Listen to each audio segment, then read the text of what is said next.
सबसे ज़्यादा योगदान कांग्रेस सरकार जिन्होंने इस पे पैसा खर्चा किया, करोड़ों रुपये झोंक दिए इन्होंने आउट ऑफ इंडिया की शूटिंग में, जो ज़रूरत थी उन्होंने दिया। हमारे पराग पाटिल सर जो कि हम लोगों को डायरेक्टर, इनके साथ काम करने में ज़्यादा इजीली हो जाता है कि फैमिलियर हमारा माहौल रहता है। तो उसमें और एक संदेश, जो बच्चे आज अपने माँ बाप से दूर होकर मोबाइल को ज़्यादा अहमियत दे रहे हैं, वो बच्चे अपने माँ बाप को अहमियत दें, मोबाइल से दूर हो जाए। सर, इस फिल्म कहीं से भी भोजपुरी की फिल्म नहीं लग रही है। जो टच दिया गया है, डायलॉग डिलीवरी है, सीन है, एकदम अलग लेवल के दिखाए जा रहे हैं। और पहली बार ऐसा लग रहा है कि वाकई में ग्राफ के कहीं से ये नहीं पता चल रहा है कि फिल्म की स्टोरी क्या होने वाली है। जिस तरीके से साउथ में पूरा फिल्म देखने के बाद का सारांश पता चलता है, सेम इसी तरीके से फिल्म भी डिजाइन किया गया। ये पता ही नहीं चल रहा है कि फिल्म स्टार्ट कहाँ से हो रही है और एंडिंग में पता चल रही है कि फिल्म का मेन क्या मकसद है। तो इस तरीके की जो डिजाइन है, ये नया कॉन्सेप्ट है, भोजपुरी में फर्स्ट टाइम देखा गया। तो दुनिया का जरिया होता है क्लाइमेक्स, और क्लाइमेक्स मुझे भी लगा कि कल आप लोगों ने देखा होगा तो सबकी आंखें भरी हुई थी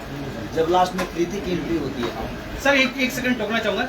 कृति का जब फर्स्ट डायलॉग ट्रेलर में तो आता है तो पता नहीं चलता है कि किसका शॉर्ट आउट है, लेकिन कृति का जब फर्स्ट डायलॉग जब एंट्री तक वोकल जो है ना, वो ऑसम, ऐसा लग रहा है कि वेल ट्रेंड एक्ट्रेस हमारे सामने स्क्रीन पर है। वहाँ पे भी भारी पड़ रही है। हाँ बिल्कुल भारी पड़ी है मेरे पे, और इसीलिए तो मुझे ज़्यादा खुशी है संघर्ष 2 से कि संघर्ष 2 में मेरी बेटी